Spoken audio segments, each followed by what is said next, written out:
Today on the show, UFC and WWE have officially merged into one company.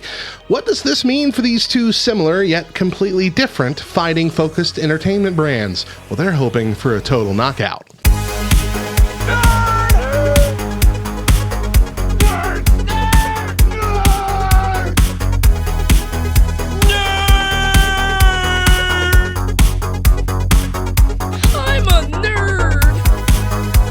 I'm a nerd, and I'm pretty proud of it. Nerds today have no idea how good they have it. Let the nerds take over! Rise and shine, nerds. Grab your coffee, wipe the sleep from your eyes, and turn up the volume as we help kick off your day with Love Thy Nerd's official morning show here on YouTube and LTN Radio.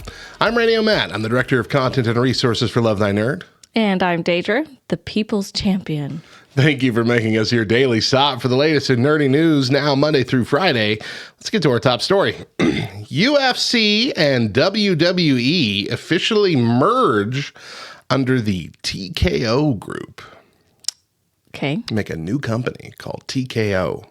TKO. So this comes from thenerdy.com. After months of talks and preparations, it's official. WWE and UFC have merged into a new company called TKO Group.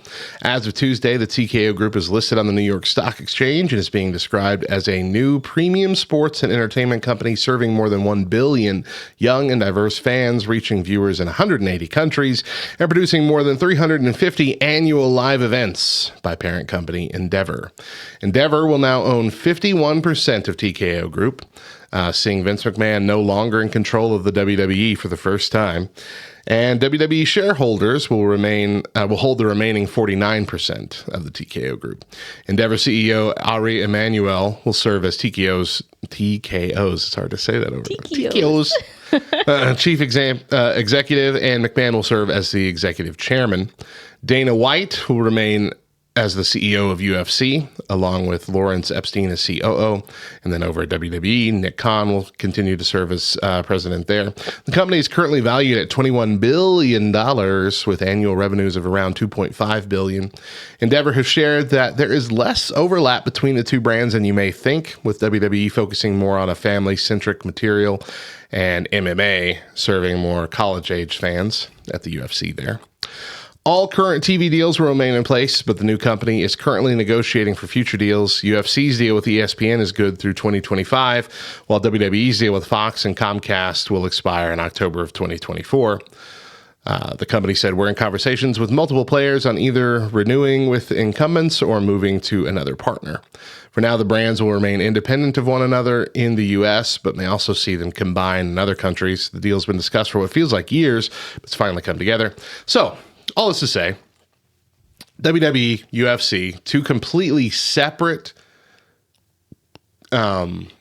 fighting-centric Things. entities. One that is fixed and one that is real. Mm-hmm.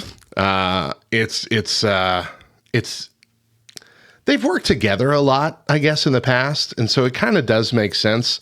But anybody who is thinking that it's going to be like this grand collaboration all the time, at least in the sense of on TV, that's not going to happen. That's just not. They're two very different things, and like I said, they serve two very different demographics. But they do have the opportunity to do things like Super Brawl weekends, where they have WWE SmackDown on Friday night, a UFC pay-per-view on Saturday night, and a WWE pay-per-view on Sunday night, all in the same city. That would be a pretty big deal. Okay. Yeah. They could even use the same, if they could use the same arena, then that means a lot less tear down and, a lot less moving parts necessary for the two events. WWE and UFC have had some crossover over the years. Dan the Beast Severn is the earliest I remember. He even wore the UFC title that he held to WWE pay-per-views occasionally to fight in his matches. Ken Shamrock, Shayna Baszler, Junior Dos Santos, Matt Riddle, Paige Van Zandt, Ronda Rousey, Brock Lesnar, all UFC fighters that eventually transitioned to WWE. So it's like It's a natural move for a lot of UFC fighters. Not as much going the other direction. There have been some WWE wrestlers that tried UFC out after the fact. I think the most successful was Dave Bautista, Drax. He went on to win 4 out of 5 fights in the UFC. The least successful, I think, is CM Punk, who lost his only 2 UFC fights, and pretty badly. Gentleman Jack Gallagher also has 1 fight and win in UFC. But you and I have watched 2 UFC pay-per-views before. 2? 2. I remember 1. There were 2. Wow. Both at the same place, within about a year of each other, I think. Okay. So it was UFC 193, and this was where Holly Holm, which is from our home state, That's the one I remember. was going up against Ronda Rousey and handed Ronda Rousey her very first defeat ever. Broke Ronda Rousey's undefeated streak. And it was really fast, too. It was pretty quick, yeah. We were all cheering for that one. It was very good. Yeah. The next one was UFC 200, and that was where Brock Lesnar was going up against Mark Hunt. So this was the big 200th thing. It was a big deal, and that's why we got invited for this as well. But I remember everybody was like up against me because I'm like, Brock Lesnar's my boy. He's going to win. Like, a wrestler's not going to beat. I'm like, well, he's been in UFC many times. They're like, yeah, but he's softened up now because he's been in WWE for a while. And then Brock Lesnar won. On the night, anyway, it got overturned because I found out he was using drugs. But in the moment, it was great. In the moment, it was awesome. I won. It was I don't understand why they don't test them before. They do. They test them before, but it's not like the minute before. It's got to have results. So it's like they test them the day before so they can get the results. And then they'll juice up or whatever day of. And then that's why they test them after the fact as well. See, that's... stupid. They're going to test you. Yeah, it was pretty stupid. Oh, man. But anyway, it was fun. So there is a little crossover, but some at TKO are hoping for more. This comes from cultaholic.com. It says the official unveiling of TKO Group at the New York Stock Exchange on September 12th. WWE, UFC, now part of the same company, but in a write-up with the merger... on the write-up on the merger in ESPN, UFC Senior Executive Vice President and Chief Operating Officer Lawrence Epstein revealed what a major aim of TKO Group would be. He said, we want to get where every UFC fan is a WWE fan and every WWE fan is a UFC fan. And like I said, while there is some crossover, these are very distinct properties that work in very different ways. You can't just be like, well, both have punching. So obviously, like I liked the 2 fights that we cared about. I can't tell you a single other match that happened on either of those 2 UFC events, nor would I care to. And I have no interest in watching any of the other ones. Dana White, who is the UFC CEO, heard what Epstein said and said, Epstein, I love you. One of the dumbest statements of all time. He said, I don't know why he said that. I don't even know what to say to that. No, there's some crossover. Some people like WWE, some people like UFC, some people like both. I don't think there's ever going to be a day where we turn every UFC fan into a WWE fan or every WWE fan. What's beautiful about the synergy between these 2 fan bases that they are very completely opposite. There's very little crossover. And again, maybe he was misquoted. I hope that's the case, but I could not disagree with him more. Sheesh. The Landfish here says, that's like saying Digimon and Pokemon are the same show. Exactly. Very different. Similar, but different in some very key ways. So you said early on that Vince McMahon is now no longer the majority owner of WWE. He's got some stock, but he's barely any owner at this point. Yeah. He's not that even on purpose. Like, was he upset about this whole thing, or is he like? Oh no, this was on purpose. This was his deal.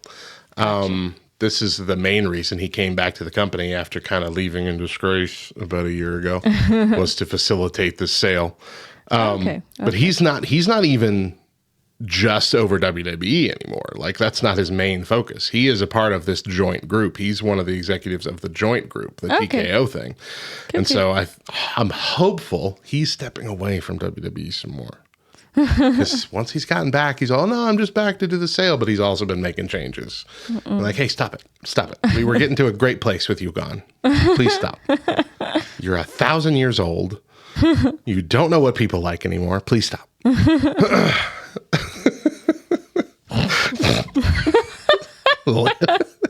Sounds like my ex-wife. Oh, goodness gracious. So, like I said, I'm with Dana on this. As entertaining as the two UFC matches we saw were, I could care less about UFC. WWE, I know, is completely fake, but they put on a dang good show. So, let's move on. In other news today, oh, goodness, Deidra, something I've known for a long time. What? Popular over-the-counter medicines for colds and allergies don't work at all. Oh. FDA panel says. This comes from CNN Health. Like, I get they might not kill the germs inside you, but don't they help relieve some of the symptoms? Let me get to it. Let me get to it here. Okay. Let's make sure I'm pronouncing it right. Phenylphrine. Phenylphrine. I don't know. Vanilla cream? Vanilla cream? Vanilla cream Sudafed. No, it's I thought it was phenylephrine before we got here, but it's not. It's just phenylephrine. Phenylephrine. There we go. Phenylephrine. A popular ingredient in many over-the-counter allergy and cold medicines is ineffective in tablet form. An independent advisory committee to the U.S. Food and Drug Administration agreed last Tuesday. It's the main ingredient used in products like Benadryl Allergy Plus Congestion, Sudafed PE, and Vicks Sinex. The ingredient is considered to be safe to use. That was not up for debate, but many doctors have questioned its effectiveness for years. These products generate nearly $1.8 billion in sales just last year alone, according to the data from the FDA. And that was presented at the Non-Prescription Drugs Advisory Committee on Monday during the committee's 2-day meeting. On Tuesday, the committee voted no on the specific question, do the current scientific data that were presented support the monograph dosage of orally administered phenylephrine is effective as a nasal decongestant. The vote was unanimous among the 16 members of the committee agreed that the issue doesn't need to be studied any further. We should not have products on the market that are not effective. The FDA told the committee it would take its advice into consideration, although it did not give a timeline. So it's possible they're basically at the point now where they consider pulling these entirely. The FDA told the committee that, the agency, if it decides to reclassify it from generally recognized as safe and effective, stakeholders would have the opportunity to comment on the proposed change and to provide any additional data. So people who are making the stuff can like, hey, but what about So the agency approved phenylephrine, phenylephrine, sure, for over-the-counter use in 1970s, but it became even more common in 2005, because in 2005 is when the stuff that makes meth, the stuff that actually works, got taken really away from you on the shelf. Got put behind the counter. That is pseudoephedrine is what that one's called, and that's the one that got restricted. So anyway, this is what it comes down to. Here's a list of medications that are useless waste of money. Sudafed PE, Dayquil and NyQuil severe cold and flu, Mucinex cold and flu, Tylenol cold and flu, Tylenol sinus and headache, Robitussin cough and allergy, Advil cold and flu, and Benadryl allergy plus congestion. So it's a lot of the specific ones that are about congestion or cold and flu. And these are usually like a separate version of the medicines that, have other ingredients that do work. One of the things listed here was Vicks Sinex. And I see that and I'm like, I buy Sinex and it works really well. And so I looked and I have Sinex Severe and it doesn't use phenylephrine. It uses something else. I'm like, oh, okay. Well, that explains it. But I knew for a fact that Mucinex cold and flu didn't do jack diddly squat. I have bought it on 2 different occasions and gone through the entire pack hoping for some relief, and it did nothing. Nothing whatsoever. I'm like, is this just sugar water, about sugar pills? I don't understand why it's doing nothing. You have to believe it's going to make you feel better. I also tried in the past Dayquil and NyQuil Severe, thinking, okay, this is going to have more of the medicine in it. Right. And it's going to be more helpful. Up. Yeah. And no, it did. I remember thinking, like, this isn't doing anywhere near as good as normal NyQuil and Dayquil.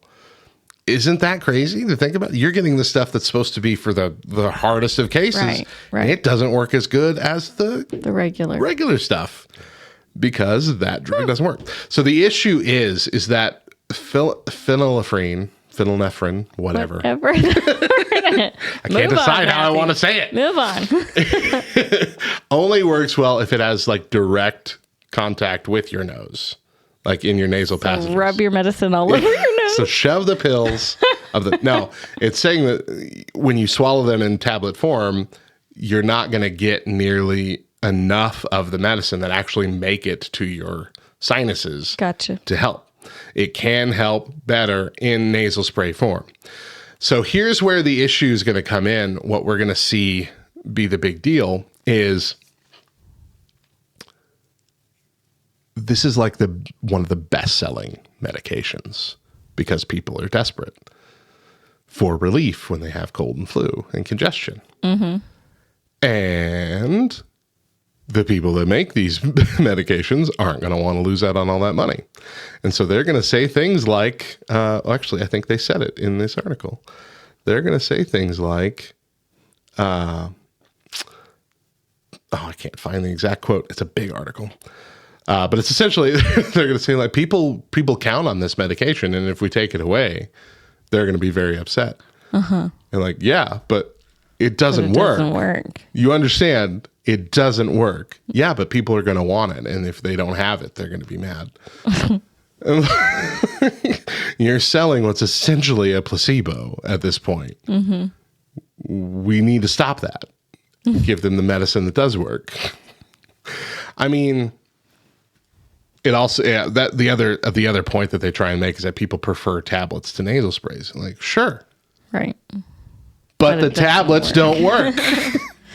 You see the problem with the argument. I would rather live with all the congestion, all the running, everything, than use a nasal spray. I love the nasal sprays. Nasal sprays work great. I used it. I wish I had one right now. I used it in college, I think.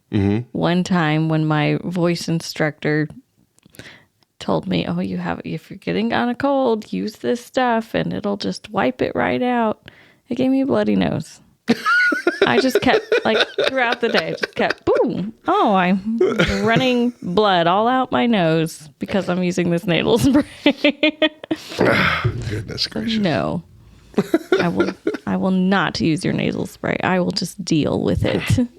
But I also don't like taking a lot of medicine anyway, so I will tell you about Matthew. Matthew is all about NyQuil when he gets gets a cold. I start sniffling. I'm going to go grab some NyQuil. All about it. NyQuil is 180 proof. I don't know that I have used medication for a cold in years. Probably like NyQuil, Dayquil. Nope. Really? Yeah. Yeah, I use it all the time. Yeah, it's probably because we're out because you're using it for your cold. Can we also tack on can be the cause of alcoholism? I mean, yeah, sure. Have there been times that we've run out of NyQuil that I've just drank straight whiskey? Yes, there has been. To get to sleep. But but only when the cold's really bad, guys. Yeah, see, that's what I did. That would be the most recent medication I did when I had that bad cold. We had that bad cold. I made a hot toddy. Yeah. Yeah, that was a bad decision bringing that stuff in. I learned that we can't keep alcohol in the house. 'Cause I have a really high tolerance for alcohol. I have never been drunk, but I've gotten now as close to it as I think I've ever been. When I'm like, I'm just going to take 3 shots of this stuff and go to bed. But we had to plan meals. I've told the story before. We had to plan meals before we went to bed because I was going grocery shopping in the morning. and like halfway through, I feel fine. I feel a little hot, but I feel fine. Halfway through, Dave's like, "Are you okay?" I'm like, "What are you talking about?" He goes, "You are pouring sweat from your head right now, and you're talking really slow." I'm like, "Am I?" I'm talking fine. I'm talking normal. I feel fine. So I'll say something really fast. I can't.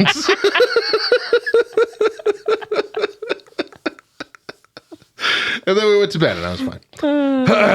But anyway. And he had the best sleep of his night. I did sleep really well. Yeah, it was really good. But yeah, it's a bad idea. Just get NyQuil. I don't need. Anywho, that went to a different place. So anyway, normal stuff. There's a lot of normal versions of all those medications that I listed should work fine, including like Benadryl allergy, as long as it's not allergy plus congestion or things like that. But check the label if it says phenylephrine. PHENYLEPHRINE.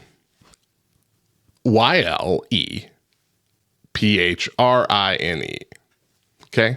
Go back, rewind that, and spell it out as many times. Maybe I'll put it on the screen for the show. All right, there it is. But don't get that stuff. Get the other stuff, and that'll work better. Pretty much anything other than this will work better. So that's going to wrap up today's news.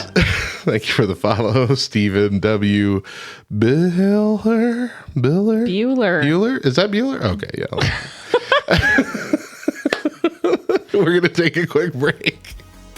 But when we come back, I've got something to get off my chest. And we'll share today in Nerd History. Stick around.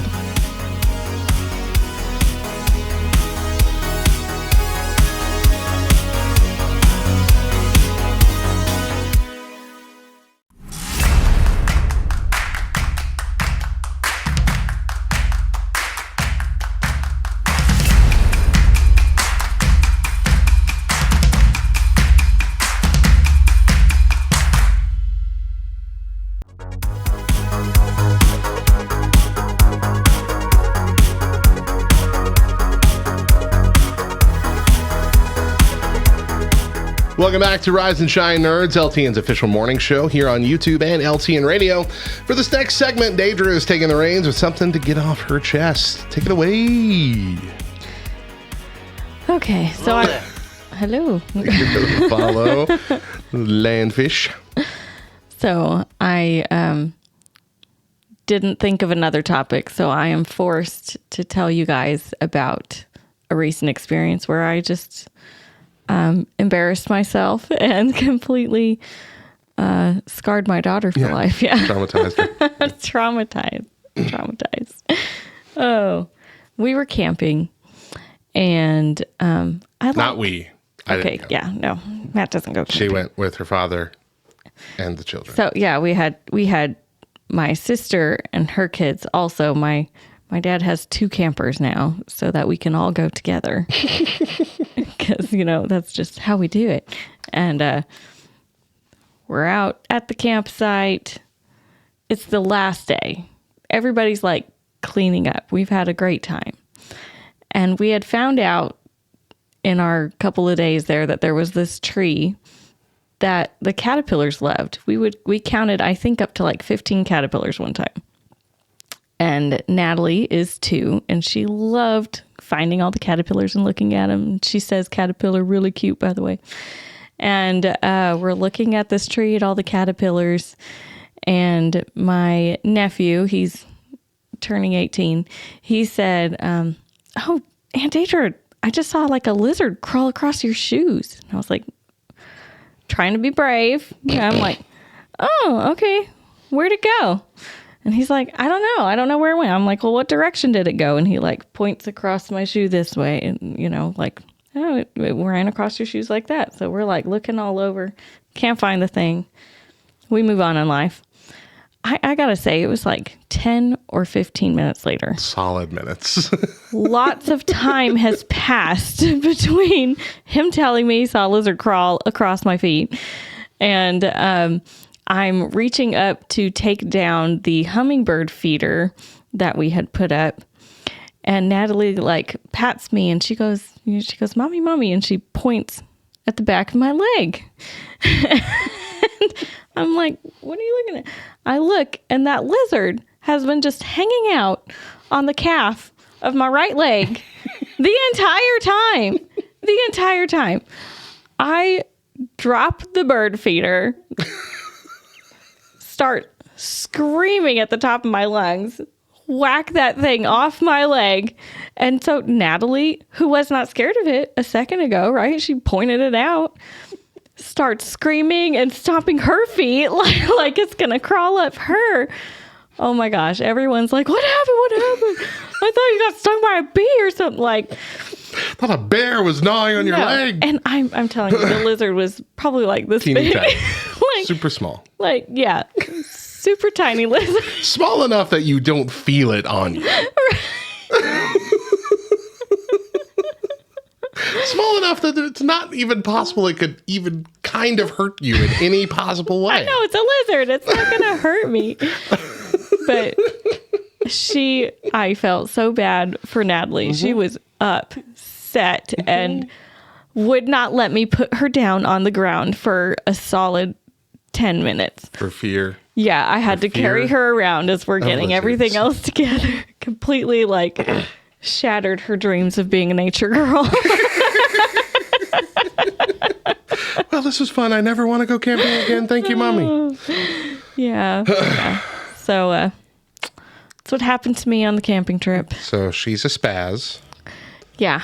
Just as much as me. We're both spazzes.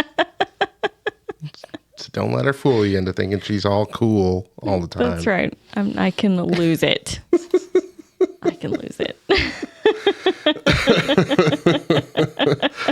Oh, man. That was good. Yeah. It was a good time. Well, now to wrap up the show, it's time for Today in Nerd History.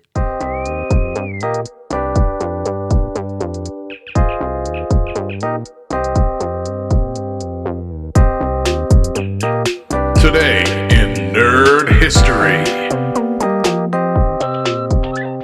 Today's date is September 19th. In 1989, Doogie Howser, MD, premiered. This is a TV show about a teenage genius who becomes a doctor at the age of 14 and faces the challenges of balancing his medical career and his personal life.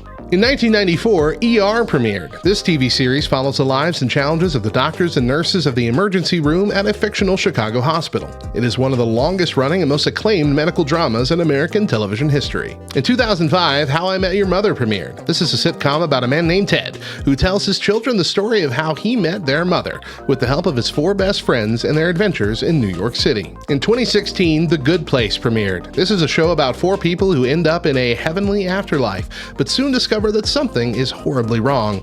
It is a comedy that explores ethics, philosophy, and the meaning of being good. Find out more nerdy facts about today's entries at lovethynerd.com/nerdhistory. We hope you had a fantastic day, and we thank you for making Rise and Shine Nerds a part of it. Catch us every weekday morning at 10 a.m. Eastern on YouTube or 8 a.m. and 10 a.m. on LTN Radio. You can also subscribe to the show on your favorite podcast app or through the Love Thy Nerd YouTube channel so you can catch up on any episodes you missed. And tell us what you think of the show via our socials at Rise and Shine LTN on Facebook and Twitter. Once again, I'm Radio Matt. I'm Deidra. And as always, a reminder. Jesus loves you, nerds.